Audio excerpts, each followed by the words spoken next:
अस्सलाम वालेकुम सरकार। अज गल्लां होणगियां केन विलियमसन दियां। न्यूजीलैंड दा सुपरस्टार प्लेयर जो कि 2 दिन पहले रिटायरमेंट का ऐलान कर गया। यार बड़ा अच्छा प्लेयर सी, खेलदा होए ते दिल करदा जी बैटिंग देखने वास्ते। इन्हें कई दफा सानू भी बड़ा पिंजया। यह बंदा सरकार है 2010 ਦੇ ਵਿੱਚ ਇਹਨੇ इंटरनेशनल क्रिकेट का आगाज किया, यानी 16 साल पहला आया। ਤੁਹਾਨੂੰ ਪਤਾ ਕਿ ਇਹਦੀ ਕਾਰਜਕਰਦਗੀ ਦਾ ਤੁਹਾਨੂੰ ਬਿਹਤਰ ਪਤਾ, ਤੁਸੀਂ ਕ੍ਰਿਕਟ ਦੇ ਸ਼ੌਕੀਨ ਹੋ, ਅਸੀਂ ਵੀ ਵੇਖਦੇ ਆ। ਇਹ ਜ਼ਬਰਦਸਤ। ਇਹਦਾ ਪੂਰਾ ਨਾਮ ਕੇਨ ਸਟੂਅਰਟ ਵਿਲੀਅਮਸਨ था। केन स्टूअर्ट विलियमसन ना ਇਹਦਾ ਪੂਰਾ ਨਾਮ। ਵੈਸੇ ਵਿਲੀਅਮਸਨ ਨੂੰ ਆਦੇ केन विलियमसन ਕਹਿੰਦੇ ਨੇ, ਸਟੂਅਰਟ ਵਿੱਚੋਂ ਕੱਢ ਦਿੱਤਾ ਗਿਆ। ਇਹਦੀ ਪੈਦਾਇਸ਼ 8 ਅਗਸਤ 1990, यानी सरकार पैदा हुई सी 8 अगस्त 1990 ਵਿੱਚ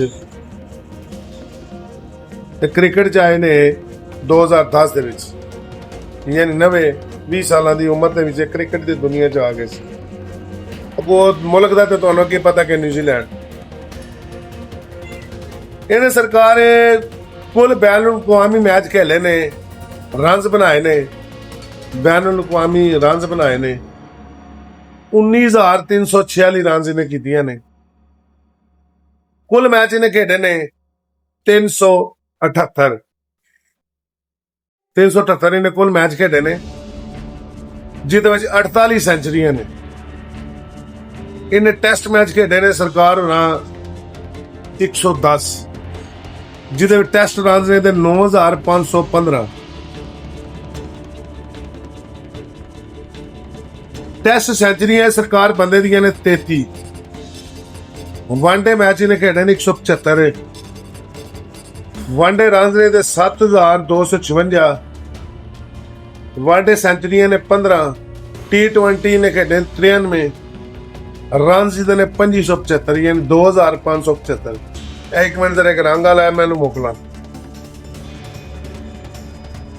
केन विलियमसन दे अहम रिकॉर्ड न्यूजीलैंड टेस्ट कैरियर में सबसे ज्यादा रन बनाने वाले बल्लेबाज। न्यूजीलैंड दे विच जिन्नी क्रिकेट खेडी है सब तो ज्यादा रन इस बंदे ने बनाए ने। इन्हें 48 सेंचुरियां कीतियां ने। ਇਹਦਾ ਫੈਬ 4 ਦੇ ਵਿੱਚ ਵੀ ਨਾਂ ਹੈ, ਜਿਹਦੇ ਵਿੱਚ Virat Kohli, Joe Root, Steve Smith Australia ਦਾ, ਵਿਰਾਟ ਕੋਹਲੀ ਇੰਡੀਆ ਦਾ, ਜੋਏ ਰੂਟ ਇੰਗਲੈਂਡ ਦਾ ਤੇ ਨਿਊਜ਼ੀਲੈਂਡ ਦਾ केन विलियमसन। ਇਹਦੀ ਕਾਮਯਾਬੀ ਰਹੀ ਹੈ, ਕਪਤਾਨੀ ਦੀ ਕਾਮਯਾਬੀ ਕਿਤੋਂ ਰਹੀ ਹੈ। 2019 ਦੇ ਵਿੱਚ ਤੁਹਾਨੂੰ ਪਤਾ ਹੈ ਜਿੱਤਿਆ ਹੋਇਆ ਮੈਚ ਨਿਊਜ਼ੀਲੈਂਡ ਨਾਲ ਰਿਹਾ ਸੀ ਇੰਗਲੈਂਡ ਕੋਲੋਂ ਵਰਲਡ ਕੱਪ ਦਾ ਫਾਈਨਲ 19 ਦੇ ਵਿੱਚ, ਜਿਹਦੇ ਵਿੱਚ ਬੈਨ ਸਟੋਕ ਨਾਲ ਬਾਲ ਲਾ ਕੇ ਬਾਉਂਡਰੀ ਠੁਕ ਗਈ ਸੀ। 21 ਦੇ ਵਿੱਚ 2021 ਦੇ ਵਿੱਚ ਟੈਸਟ ਚੈਂਪੀਅਨਸ਼ਿਪ ਪਹਿਲੀ ਵਾਰ ਨਿਊਜ਼ੀਲੈਂਡ ਨੇ ਜਿੱਤੀ। ਇਹ ਵੀ ਤਾਂ ਬੜਾ ਵੱਡਾ ਇਜ਼ਹਾਰ ਸੀ ਇਸ ਬੰਦੇ ਨੇ ਜਿਤਾਈ, ਇਹਦੀ ਕਪਤਾਨੀ ਦੇ ਵਿੱਚ ਜਿੱਤੀ।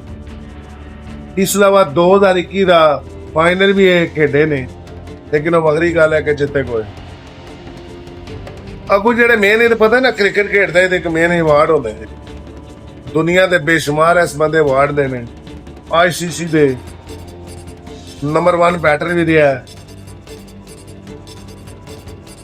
Visitor cricket of the year ਦਾ ਅਵਾਰਡ ਵੀ ਨੇ ਲਿਆ। रिटायरमेंट इन्हें ली है सरकार आके जून 2026, यानी तकरीबन 3-4 दिन इस बंदे रिटायरमेंट ली है। 16 साल इन्हें शानदार इहदा कैरियर है सरकार।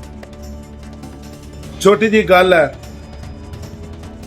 विलियमसन ने सानू न्यूजीलैंड पाकिस्तान का मैच सी वर्ल्ड कप का T20 का वनडे सी, T20 किहड़ा मैच सी जिहदे फखर जमान ने ते बाबर आजम ने बैटिंग की सी, बड़ी बेताशा। लेकिन ਉਹਦੇ ਵਿੱਚ ਇਸ ਬੰਦੇ ਨੇ ਬੜੀ ਕੁਟਾਈ ਕੀਤੀ ਸੀ ਸਾਡੀ ਟੀਮ ਦੀ, ਬੜਾ ਮਾਰਿਆ ਸੀ। ਮਤਲਬ ਗੱਲ ਕਹਿੰਦਾ ਯਾਰ ਇਹ ਐਸਾ ਪਲੇਅਰ ਸੀ ਕਿ ਜਿਹਦੀ ਬਹਿ ਕੇ ਬੈਟਿੰਗ ਦੇਖਣ ਵਾਲੀ ਸੀ ਕਿ ਪਿੱਚ ਤੇ ਆ ਕੇ कैसा ਲੇਟ ਜਾਂਦਾ ਹੈ। ਟੈਸਟ ਪਲੇਅਰ, ਵਨਡੇ, T20, ਲੇਕਿਨ ਖਤਰਨਾਕ ਹੈ ਵਨਡੇ ਸੀ, ਖਤਰਨਾਕ ਹੈ ਟੈਸਟ ਦੇ ਵਿੱਚ। ਯਾਰ ਮੈਂ ਕਹਿੰਦਾ ਇਸ ਬੰਦੇ ਦੀ ਜਿੰਨੀ ਤਾਰੀਫ ਕੀਤੀ ਜਾਏ ਇੰਨੀ ਕਮ ਹੈ। केन विलियमसन ਦੀ ਮਜ਼ਾ ਆ ਜਾਂਦਾ ਤੇ ਬੈਟਿੰਗ ਵੇਖਣ ਦਾ। ਆਉਂਦਾ ਰਿਹਾ ਹੁਣ ਤਾਂ ਵਿਚਾਰਾ रिटायर हो गया ना, मजा आंदा रहा। लेकिन वक्त वक्त की गल है, सरकार वक्त वक्त दियां गल्लां ने। जाहिर है जो कोई भी क्रिकेटर का एक दिन आना है, विराट कोहली ने रिटायरमेंट तमाम क्रिकेट तो लै लैनी है। वो भी वक्त आना है कि जिन्हें बेहतरीन पुराने प्लेयर हैं आस्ता आस्ता फिर क्रिकेट तो किन्ने के 16 18 साल 20 साल हो गए खेलने। आस्ता आस्ता टनोलकर देखो कैसा बैट्समैन सी, सईद अनवर कैसा प्लेयर सी, वसीम अकरम प्लेयर सी, वकार यूनस, इमरान खान, जवेद मियांदास, सरफराज नवाज, ये साढ़े तो पहला दिन थी जो वो खेडेंगे। इमरान खान असी तकिया, वसीम अकरम समझे असी खेडना देखा है, वकार यूनस असी देखा है, जेडे पिछले पुराने ने असं नहीं देखे। मियांदाद असी देखा, निके निके सी मियांदाद दा छक्का सी किधरे 86 के 88 दे विच, वो तो निके निके से पता लगा मियांदाद, आस्ता आस्ता पता लगा मियांदाद होंगे जिन्हें शारजा दे विच छक्का मारा। यानी जिन्हें मायनाज क्रिकेट ने आस्ता रिटायर होया। कपिल देव का जेन च ना गया, कपिल देव माड़ा प्लेयर सी, और रोहित शर्मा मेरा बेस्ट प्लेयर, मेरी पसंद का प्लेयर, हिटमैन माड़ा प्लेयर है। वक्त नाल सारे आस्ता आस्ता छोड़ देना है। ये केल विलियमसन नहीं गया, हुण तुसीं केल विलियमसन दा वेख लो कि उन्हें टोटल रन 19,346 रन बनाए ने इंटरनेशनल क्रिकेट दे विच। उन्हें कुल मैच खेडे सी 378, सेंचुरी 48 मार गया। माड़ा कैरियर है, बेहतरीन कैरियर। टेस्ट मैच का कैरियर तो दसिया 110 है, जिदे विचों 9,515 रन मार गए। टेस्ट दे विच भी 33 सेंचुरियां ने उस्ताद जी। ਇਹਦਾ ਬੈਸਟ ਰਨ ਰੇਟ ਤੁਹਾਨੂੰ ਮੈਂ ਦੱਸਣਾ, ਬੈਸਟ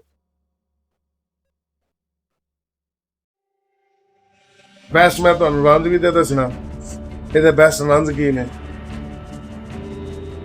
ਬੈਸਟ ਰਨ ਦਾ 251 ਤੇ 9 ਆਊਟ ਵੈਸਟ ਇੰਡੀਜ਼ ਦੇ ਖਿਲਾਫ ਨਿਊਜ਼ੀਲੈਂਡ ਦੇ ਵਿੱਚ 2020 ਵਿੱਚ। ਇਸ ਤੋਂ ਬਾਅਦ बेहतरीन स्कोर 148 वनडे ਦੇ ਵਿੱਚ, T20 ਦੀ 95। यानी कि सोचा रहे ना, जबरदस्त रिकॉर्ड है। विलियमसन बड़ा अच्छा प्लेयर साबित है। बाकी ठीक है, चलो मिलने, अल्लाह पा खैर करे नेक्स्ट वीडियो च। अपना ख्याल रखो। पाकिस्तान जिंदाबाद, पाकिस्तान जिंदाबाद।